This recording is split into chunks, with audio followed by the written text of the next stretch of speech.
BA third year की class में आपका हार्दिक स्वागत है।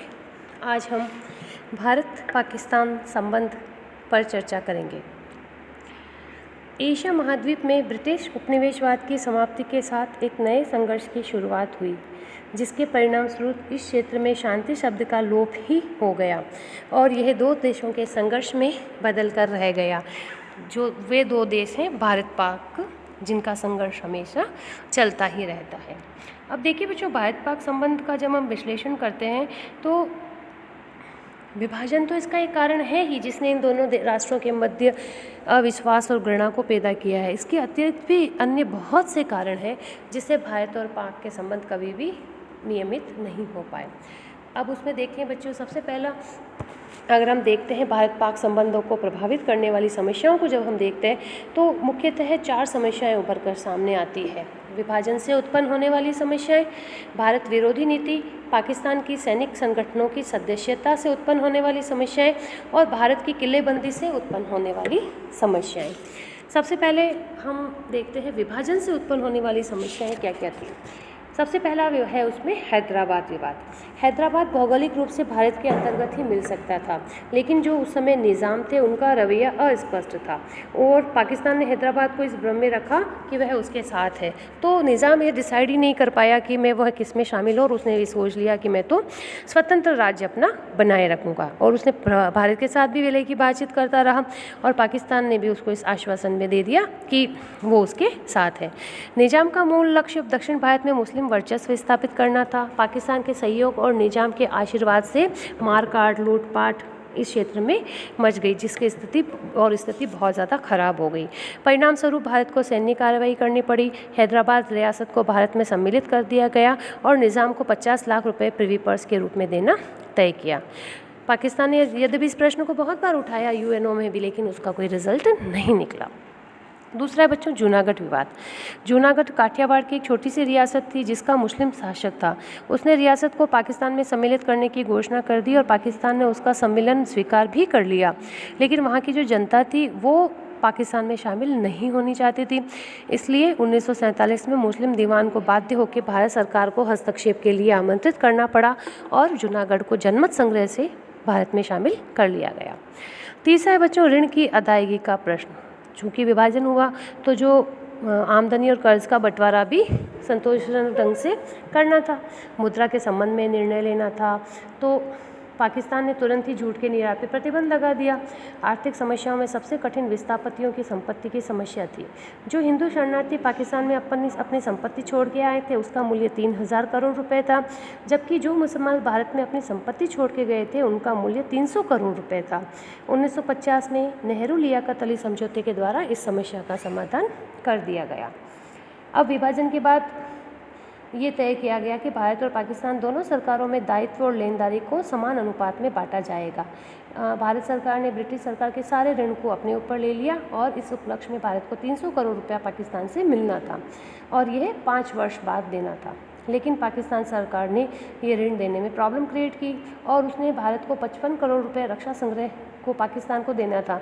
गांधी जी के कहने पे ये पाकिस्तान को दिलवा दिया गया, लेकिन उसने ईंधन का उपयोग हथियार खरीदने में किया।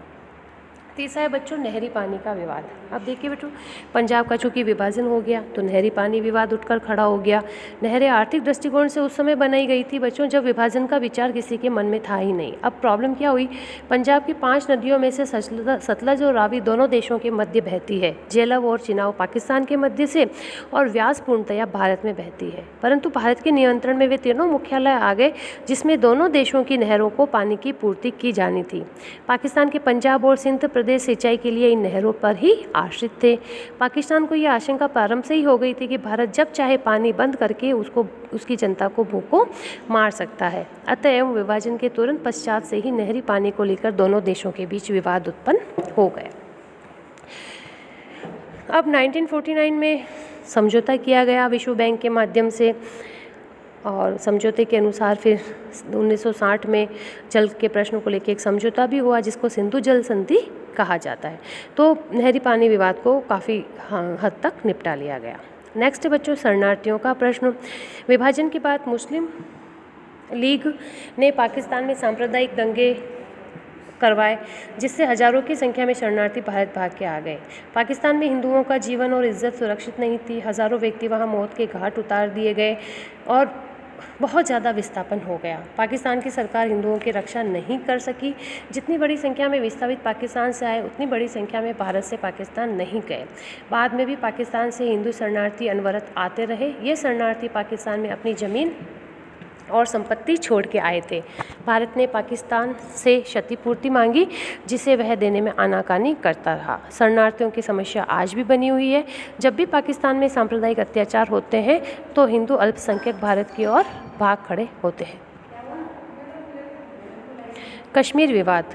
कश्मीर की समस्या दोनों देशों के बीच एक ज्वालामुखी की तरह है। कश्मीर की समस्या भारत पाकिस्तान के बीच सबसे अधिक उलझी हुई समस्या है। स्वतंत्रता के बाद जहां भारत और पाकिस्तान दो नए राज्य बने, वहीं देसी रियासतें एक प्रकार से स्वतंत्र हो गई। ब्रिटिश सरकार ने घोषणा कर दी थी कि देसी रियासतें अपनी इच्छानुसार भारत और पाकिस्तान में विलय कर सकती है। अधिकांश रियासतें भारत अथवा पाकिस्तान में मिल गई और उनकी कोई समस्या उत्पन्न नहीं हुई। भारत के लिए हैदराबाद और जूनागढ़ ने अवश्य समस्या उत्पन्न कर दी थी, परंतु वह शीघ्र ही हल कर दी गई। कश्मीर की स्थिति कुछ विशेष प्रकार की थी। भारत की उत्तर पश्चिमी सीमा पर स्थित यह राज्य भारत अथवा पाकिस्तान दोनों को जोड़ता है। यहाँ की जनसंख्या का बहुसंख्यक भाग मुस्लिम था, लेकिन यहाँ का राजा हिंदू था। 1947 में कश्मीर के शासक ने विलय के विषय में कोई निर्णय नहीं लिया। पाकिस्तान इसे अपने में मिलाना चाहता था और कबालियों ने फिर 1947 में कश्मीर पर हमला कर दिया। पाकिस्तान ने अपनी सीमा पर सेना का जमाव कर लिया। 4 दिनों के भीतर ही हमलावर बारामुल्ला तक आ पहुंचे। अब कश्मीर के शासक ने भारत सरकार से सैनिक सहायता की मांग की। सेना वहां गई और भारत सरकार ने इस प्रस्ताव को स्वीकार किया। 27 अक्टूबर को भारतीय सेनाएं कश्मीर भेज दी गई और युद्ध समाप्ति पर जनमत संग्रह की शर्त के साथ कश्मीर को भारत का अंग मान लिया गया। भारत द्वारा कश्मीर की सुरक्षा के निर्णय के कारण उधर पाकिस्तान द्वारा आक्रमणकारियों को सहायता देने की नीति के कारण कई बार दोनों राष्ट्रों के मध्य समय समय पे युद्ध होते रहे। इसके बाद आप जानते हैं कि भारत और पाकिस्तान के मध्य 1965 में भारत पाक युद्ध हुआ, जिसकी समाप्ति ताशकंद समझौते से हुई। फिर वापस भारत पाक युद्ध हुआ और 1971 में शिमला समझौता किया गया। भले ही इन दोनों में समझौते होते रहे, लेकिन फिर भी अभी चाहे कारगिल के हमले को देखें आप, अभी भी दोनों में संघर्ष जो है वो विद्यमान है ही। अगली समस्याएं जो बच्चों भारत पाक संबंध में तनाव के कारण में है, तो जिहाद से उत्पन्न होने वाली समस्याएं। भारत पाक संबंधों में कटुता और वैमनस्य कई बार पाकिस्तान के सांप्रदायिक दृष्टिकोण से उत्पन्न हो जाता है। धार्मिक और सांप्रदायिक वैमनस्य को पाकिस्तान के शासक जानबूझकर बनाए रखना चाहते हैं। वे सांप्रदायिक विष को अंतर्राष्ट्रीय सम्मेलनों और संगठनों में भी अभिव्यक्त करते रहते हैं। नेक्स्ट है पाकिस्तान ने सैनिक संगठनों की सदस्यता, जिसमें सीटो, सेंटो और उसको करके उसने भारत को घेरने की प्रयास किया। भारत में सदैव पाकिस्तान के द्वारा आतंकवाद को प्रोत्साहन देते रहे। आप चाहे 1993 में मुंबई में हुए बम विस्फोट को देखें या आप संसद पे हुए हमलों को देखें, हमेशा कहीं न कहीं पाकिस्तान का नाम इसमें आता ही आता है। तो भारत पाक संबंधों के ये प्रमुख कारण तनाव के यही है। अगले चैप्टर में हम भारत और पड़ोसी देशों के संबंधों पर चर्चा करेंगे। धन्यवाद।